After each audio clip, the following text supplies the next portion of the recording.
창일과 문자 이야기.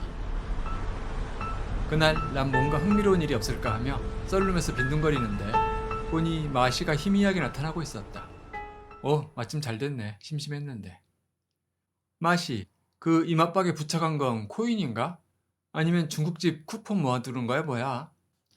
아, 이건 내 캐릭터를 상징하는 마스코트 같은 거야. 내가 머리를 바꾸기도 하고 옷을 바꾸기도 하고 기분 나면 나이나 얼굴도 좀 바꾸잖아. 그래서 캐릭터의 일관성을 중시하는 의미에서 앞으로는 이걸 달고 타타오님을 만나기로 했어. 그런데 왜 말끝이 좀 떨리네? 뭔가 숨기는 거 있지?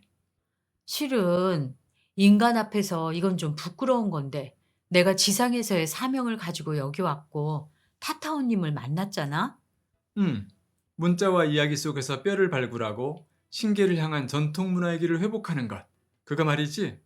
위대하면서 좀 난데없고 뜬금없으며 생뚱맞긴 하지만 그런데 이 엄청난 사명을 갖고 자원에서 온 내가 이 지구상의 현란한 정에 젖으면서 이것저것 궁금한 것들을 쫓아당겼거든.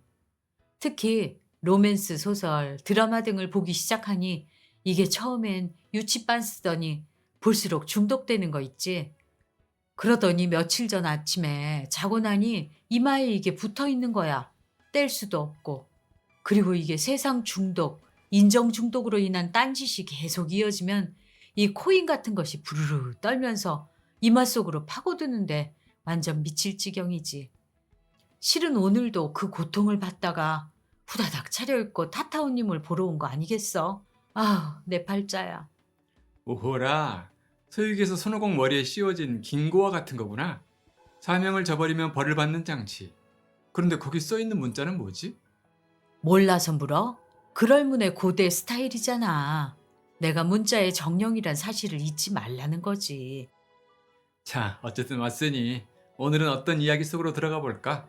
뭔가 좀 특별하고 기념비적인 시간 속으로 가보면 어때?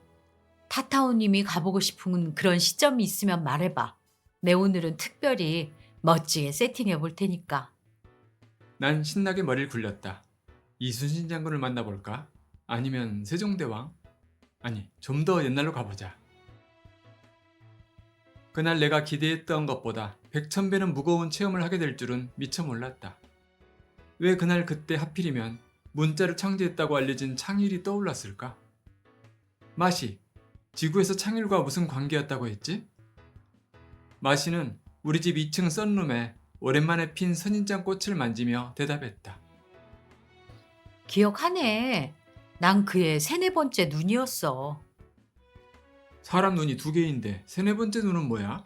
보조 타이어처럼 보조 눈이라도 있던 시대인가? 원래 사람의 눈은 두 개가 아니야. 모두 하면 다섯 개지. 표정 좀 봐. 안 믿을 줄 알았어. 사실 난 믿어지지 않는 이야기도 듣는 편이다. 정 믿어지지 않을 때라도 눈은 딴 데를 보고 귀만 열어놓는다. 보통 사람들은 두 개의 눈만을 활용하고 살지. 그걸 육안이라 해. 그런데 원래 인간은 육안보다 훨씬 놀라운 눈이 있었으니 그게 천안이야. 들어는 봤어?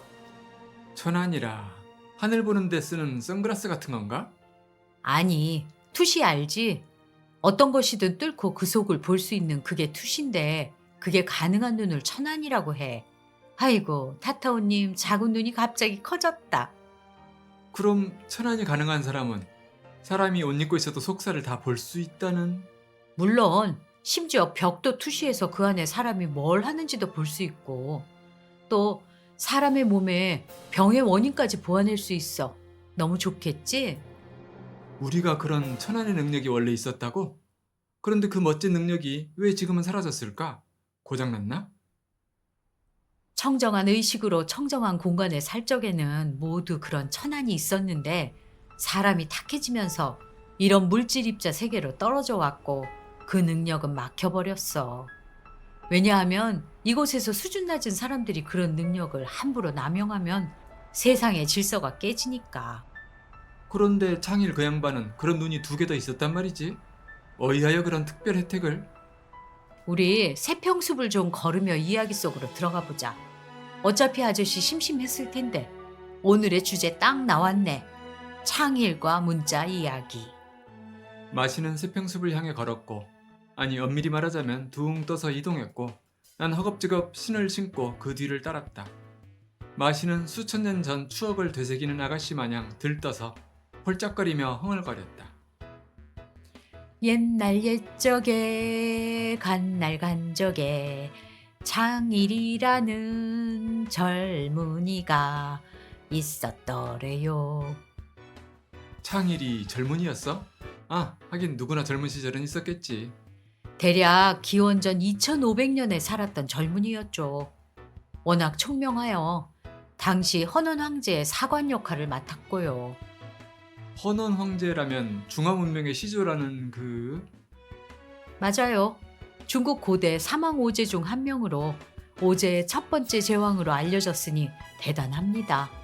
무궁한 전통 문화와 이야기의 거대한 산맥이라 할 수 있으니 잘 기억하고 넘어가자고요.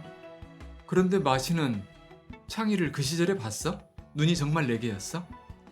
처음에는 4개일 리가. 그가 세상에 파편처럼 널려있는 문자를 모아서 정리할 생각을 하면서부터 그의 삶은 완전히 달라지기 시작했답니다. 그런데 마시, 오늘 날 보고 처음엔 말을 놓더니 왜 또 존댓말로 바꿔? 듣는 내가 헷갈리잖아. 일관성을 좀 지켜주면 안 돼? 마시는 천천히 내 앞에 돌아서서 나를 정면으로 보더니 속삭이듯 물었다. 지금 내 말을 듣는 당신이 누구죠? 내 입에서는 나도 모르게 이상한 대답이 나와버렸다. 나는 장일이라 하는. 아가씨는 보아하니 사람이 아닌데 정체가 무언고? 저는 사람은 아니오나 귀신은 더욱 아니옵고 천년묵은 여우도 아닙니다. 저는 창일 당신의 문자 연구를 도와주러 하늘에서 온 맛이라고 합지요. 굳이 생명체로 분류하자면 정령 또는 요정이라 할까요? 나는 세평숲을 거니는 사람들을 둘러보았다. 그들의 복식은 고대인과 같이 소박했으며 표정을 보아도 무척 단순해 보였다. 창일은 마시를 미심쩍은 눈으로 보며 말했다. 난 산천초목, 그리고 새와 동물들, 벌레들까지 두루 살피며 문자로 추격하는 작업을 생각하고 있다네. 그게 쉽지만은 않아. 마시, 아가씨가 날 어떻게 도와주려나? 사관님이 문자를 만들려는 이유가 뭔가요? 그게 바르고 크다면 반드시 하늘이 돕습니다. 세상엔 사람에게 유익한 가르침이 있잖는가. 농사 짓는 법, 집 짓는 법, 제방 쌓는 법, 그리고 좋은 세상을 만드는 법. 그런 가르침은 가뭄에 콩나듯이 성인들을 통해 내려오는데 이런 가르침이 너무나 빨리 사라지고 말지. 오늘 말했어도 며칠 되면 다들 잊어버리기 쉽상이고 또 이 동네에선 알아도 건넌 마을에선 깜깜무소식이지. 이런 시공간적 제한을 어떻게 하면 풀 수 있을까? 어떤 방법을 내어 이야기나 정보를 기록해둘 수 있다면 그건 상당 기간 보관이 될 것이고 또 다른 마을, 다른 나라까지 전해질 수도 있겠다.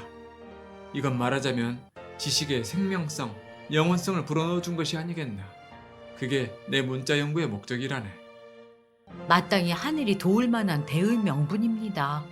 그런데 잘 진행되고 있나요? 난 먼저 문을 만들기로 했어. 사물의 모양을 본뜬 상형말일세.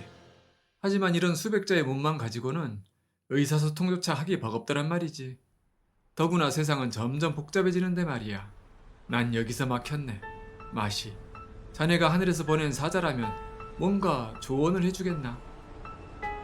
창일님은 다만 2개의 눈만 가지고 사물을 관찰하기에 한계에 부딪힌 것입니다. 이제 제가 당신의 새로운 눈이 되어드리겠습니다. 받아주시겠어요? 새로운 눈? 그건 뭘 보는 눈인가? 사물의 겉만 보는 게 아니라 그 뜻과 의도와 보이지 않는 이면을 동시에 보는 눈입니다. 천안이라 하지요. 그리고 또 하나의 눈은 지혜를 열어보는 눈이라 하여 해안이라 하고요. 100마디 말이 필요 없습니다. 지금 제 눈을 똑바로 쳐다보시겠어요? 눈을 깜빡여도 안 되고 눈을 돌려도 안 됩니다. 마시는 그의 이마, 정확히는 윗눈썹 사이 미심이라는 자리에 엄지손가락을 짚었다. 그러자 창일은 강한 자극을 느낀 듯 몸을 움찔했으나 다시 자세를 바로잡고는 천천히 눈을 감았다.